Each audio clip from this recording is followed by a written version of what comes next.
Suicide Squad is the latest film to enter the DCEU. This is also the debut of James Gunn in the DCEU. If you remember that time when he was briefly fired from Guardians of the Galaxy 3, in between that time period, DC swooped him up and was like, hey Marvel, if you're not going to use him, we'll just use him to make the Suicide Squad movie we always wanted to make in the first place. And then Marvel was like, well, we want him back. So they're sharing James Gunn. And this is the first project to come from that. And this movie is a follow-up to the original Suicide Squad movie, but not in any way narratively. Like, it very much so is one of those movies where you could just jump in and you don't need the first movie at all to kind of get what's going on. So it's kind of a soft reboot in a lot of ways, but it doesn't do anything to contradict the first movie either. And this movie's about Amanda Waller, once again played by Viola Davis, organizing Task Force X once again to complete a mission that has to be kind of kept under wraps, but is very dire and very important. And because this movie has a lot of twists and turns, I don't want to give anything else away other than a lot of stuff proceeds to happen. I was incredibly excited for this movie. Ever since they announced that James Gunn was doing it, I was like, oh, he's gonna nail it. He's gonna be so perfect at this, because Guardians of the Galaxy represents a lot of what the 2016 Suicide Squad was kind of attempting to ape off of, even though David Ayer made a movie that wasn't really that. And I was like, all right, getting the guy who did Guardians of the Galaxy, taking these like very unknown, kind of uncared for characters and bringing them into the mainstream and having people connect with them, having him do Suicide Squad is a really great choice. And I've been incredibly excited for this movie ever since each piece of marketing has released for it, like, you know, the cast, the like featurette from DC Fandom, and every single trailer. I was so pumped. I needed this movie in my life. It looked like everything that I wanted in a Suicide Squad movie and in a comic book movie in general. And it definitely looked like a step up from that first Suicide Squad movie, because when I first saw it, you know, I was kind of like, it's okay, but it's not very good.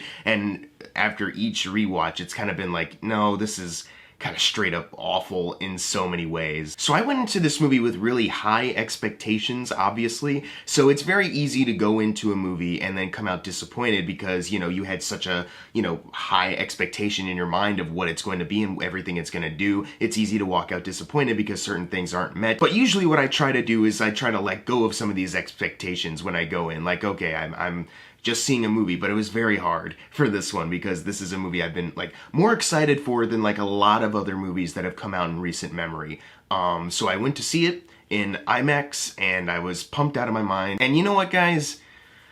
My expectations were met and even exceeded in some ways. I absolutely adored this film. What is so great about it is that you can tell it's James Gunn's vision through and through. He did not hold back at all in making this movie as much him as possible. You can kind of, it's weird, because you can kind of tell when you're watching it, if you had no idea who James Gunn was, you don't know who made this movie, you might get a sense of like, it kind of feels like, you know, Guardians of the Galaxy, but also not that at the same time. Like, there are elements of James Gunn's Guardians movies that are kind of in here that you can pinpoint, but then this movie also has like a gonzo storytelling, bloodbaths at every corner, F-bombs dropped everywhere. It's so much of a Guardians movie, but melded together with like the R-rated stylings of like Slither and Super, James Gunn's earlier movies. And that's what was so much fun about this movie, is that he did not hold back in any capacity as far as like being entertaining and telling an interesting story. You know, this movie's script is so unpredictable. It takes so many twists and turns as it goes on.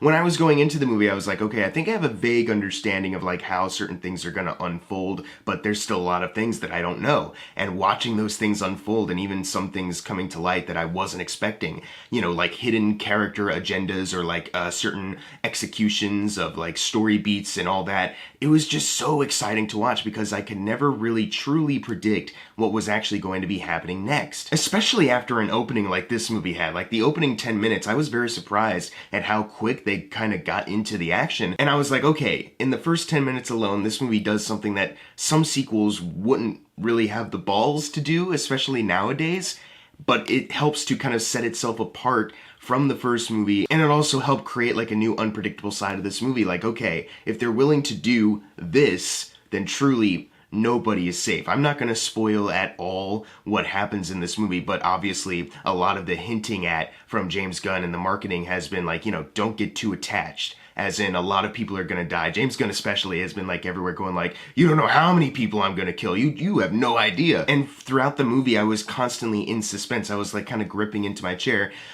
because, the action is so well made and James Gunn directs this movie so well, but also because narratively, he put me in a position where I was like, I don't know if anybody is safe. Like, Harley Quinn, even though she's kind of like the flagship for these Suicide Squad movies and even had her own movie, and she's played by Margot Robbie, who's like a superstar. I don't know if she's going to make it out of this. Idris Elba is like a fantastic actor, one of the best of our generation. I don't know if he's going to get out of this either, Like, there's just so many, like, I legitimately have no idea what's about to come, and that was so exciting about this movie. But it's not, twists for the sake of having twists, It all serves a narrative purpose that is also exciting. For the longest time, you're just kind of watching and, you're having a fun time with like the craziness, like the absurdity, like the villainy that's going on too. That's the thing that I really love too compared to the first movie is that they're not afraid to make some of these characters just complete assholes or like even unlikable in some spots as well. Like Idris Elba's like opening scene, he's in like a screaming match with somebody important to him, and it's like, Jesus Christ, it kind of makes him hard to like in some ways. This movie even opens with like Michael Rooker throwing a ball around this like little concrete wall and hitting a bird, killing it, and he just does not care. That was his goal. So depending on the kind of person you are, you might look at some of these characters and be like, oh my gosh, they're just so villainous, I can't handle it. And I guess I can understand because they don't hold back in a lot of the ways they flesh out these villains and their actions, but I really dug it because it makes sense. They're villains. It's in their nature. But James Gunn also understands kind of the beauty of some of those characters as well. Because there's a lot of fantastic character moments in this. He gets you to care about a lot of these characters. And he does a better job with some of them too compared to, the first movie. Like Viola Davis is Amanda Waller. Viola Davis is a great actress for Amanda Waller, but the writing for her in the first movie was kind of dumb and it made you think, are you like a big stupid idiot who just acts like she's in control? Because this is entirely dumb and I'm having a hard time buying into your character at all. But in this, they figured her out. They wrote her better. They gave her a better story to follow, and Viola Davis is doing a much better performance as well compared to the first movie, and she was already good in that. Even Joel Kinnaman as Rick Flag, like he kind of drops like the performance he was kind of giving in the first movie. Not awful or anything, just, very kind of flat military dude was kind of the character I got from Rick Flag. But in this, he's fun, he's lively, he's taken charge of certain situations. He's a really fun addition to this, and I really like that character this time around. I think that's the thing about the first Suicide Squad movie. I understand that David Ayer said like, that's not my vision, mine's more of a soulful drama, I understand. But the thing about a lot of those characters is that they don't really play more on how absurd some of them are. Like, Captain Boomerang is a character who literally robs banks and throws boomerangs, but they try to play him more like he's more comedic relief in that movie, but it's not. I don't think they were really playing up to the strength of that character and how goofy of a concept that is. They tried to play him more as like, I'm still really badass and grit, and and even Slipknot, man who can climb anything. That's the worst skill set I think I've ever heard for like a super villain. Even the brief amount of screen time that character had, they tried to play him more as like, oh, I'm gruff and I'm tough. I'm gonna punch this woman as I get out of the car. It's like, let's play more on the absurdity of some of this stuff. Like Killer Croc is like saying bra and wearing a hoodie. Like, what's going on here? And I think James Gunn does a much better job with these characters because he understands when to be heartfelt. He knows when to have characters have these important moments for them that, where they're overcoming some things in their arcs, or just how to play them up for comedy, how to interact with each other, how to give them distinct personalities, and also giving them just the wackiest costumes my eyes have ever seen graced in a comic book movie. They look so good. Javelin is joking how silly that outfit looks, but I loved it. I want more of that. I'm glad that we're getting more like comic accurate kind of looks with some of these later comic book movies, but in this they just went all out with like how goofy some of these costumes looked, and I loved it. But as I said, James Gunn once again understands how to balance a lot of the comedy that he's going for because he's a very funny guy. There's a lot of comedy in this, a lot of dark comedy too. There's one scene, it's an action scene, and it's so well done, and it's brutal because of how R-rated it is, but it's kind of a bro moment at the end of the day, and I was laughing my ass off. It was such a perfect action scene turned comedy moment. fantastic. But he understands how to balance the over-the-top comedy, the character bickering with like actual important character moments where characters will sit down and actually like have a conversation where they can connect with each other in a way that actually shows them like growing a friendship. Like you can buy them actually like liking each other besides the fact that they're on the same team and they have the same goal. And that was fantastic in this movie. They did a good job with Harley Quinn where, you know, she's had time to be developed like in the first Suicide Squad movie and then Birds of Prey, her own movie. So in this movie, they utilize her to kind of just like solidify how her character has grown in the past two movies. And then give her kind of the back seat so that more characters can be developed. It would be a shame if, you know, just because she's the popular one, she got more to do, but she shares the screen time, you know, with everyone evenly. So that was very cool to see because a lot of these characters are really cool, actually, despite the fact that a lot of them are supposed to be like, you know, this guy's dumb, you know, this is a dumb power, what's this, you know? But I really liked a lot of these characters. It's a lot because of the actors they choose and, of course, James Gunn's writing. Ratcatcher 2 is probably the best one out of them. She's the one who's like the most pure out of these villains, you know? She knows how to like try to connect with a lot of people, you know? She's kind of learned how to do that because of certain circumstances in her past. She kind of sees the good in a lot of these people. And there's even like a really cool score moment involving her and her like ability of controlling the rats. The score is composed by John Murphy and it's excellent. He does a fantastic job writing the music for this, but that specific moment with her, the music he composed for that scene, it was kind of beautiful. And in a way, like I haven't really heard anything like this in like a long while at least. So that's fantastic. What you're doing is like so good. It's kind of beautiful too. It kind of brought this movie to a point where I was kind of getting teary-eyed as well. Idris Elba I thought was fantastic in this movie. He's willing to play up the comedy as well, play up the laughs, but he's, you know, very intense. You know, he's very angry, and seeing this character kind of overcome certain things in his arc, like this movie very much so, like he is definitely the main character. Seeing how that character grew was honestly such a treat because Idris Elba just plays it so well. He perfectly understood the character and nailed it. Even Polka Dot Man is a good character in this. I didn't know what kind of vibe they were going to go for with this because obviously like Polka Dot Man has a reputation for like, you know, lamest villain or something like that. So how are they going to utilize him in this to make him kind of more memorable and stand out? And I was not expecting the approach that they went with, but I kind of loved it. It was insane. You know, it's such an insane choice. Like, if somebody else made this movie, this choice might have been, like, scrapped immediately if they even thought about it, because I'm sure some studio executive would be like, well, hold on now, this might be a little too weird for audiences to connect with them. Instead, James Gunn's like, fuck that, it's going into the movie, because this character kind of needs that. I thought it was really interesting. It's, you know, like I said, James Gunn does a good job of, like, making them distinct. This is a good thing to set him apart from everybody else, and David Dismalchin plays him so well. You know, I totally bought him as this character, and I honestly really enjoyed him. As far as like lamest DC villain goes, I don't even think you can really say that, at least now.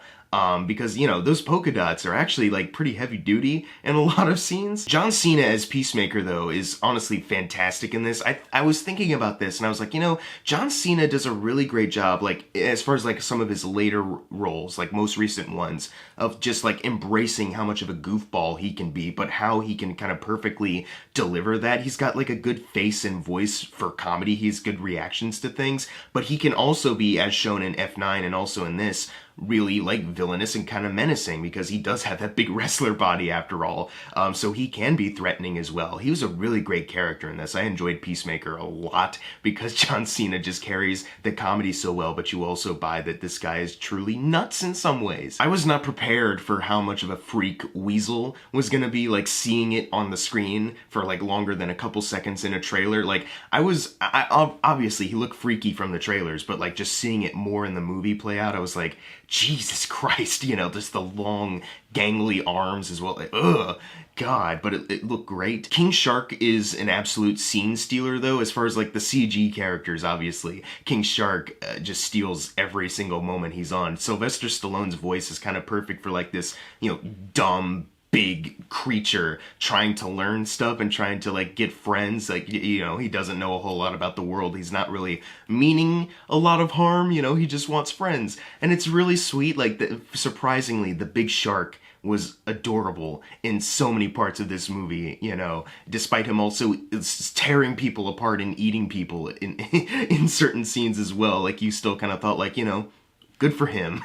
I don't want to give too much away, but there's a lot of fantastic visual effects, design work as well. James Gunn, once again, just really went all out in making everything pop. Every single, like, cinematography choice, every single soundtrack choice, every song on the soundtrack works and gets you more invested in the scene that you are watching. The actors all play their characters incredibly well. The writing is so good. It's so funny. But even, I had the chance to watch it again on HBO Max. I saw it first in theaters, and then, you know, I was home and I was like, I want to watch it again. So I watched it on HBO Max. There's certain lines of dialogue early on where I was like, you know, it's really genius when you can watch something and just be entertained and like laughing at something like, oh, that's really funny. Like, that's so warped. You know, that's so dark humor. But then as it goes on, you're kind of like, ooh, actually, that's kind of sinister. Like, if you really connect the dots there and see how it evolved, like, ooh, that's actually a pretty good hint for what's to come. You know, there's just so many great things about the screenplay of this. I honestly can't stop talking about the screenplay, because there even is like an undercover theme introduced, like, you know, near end of the second act or whatever.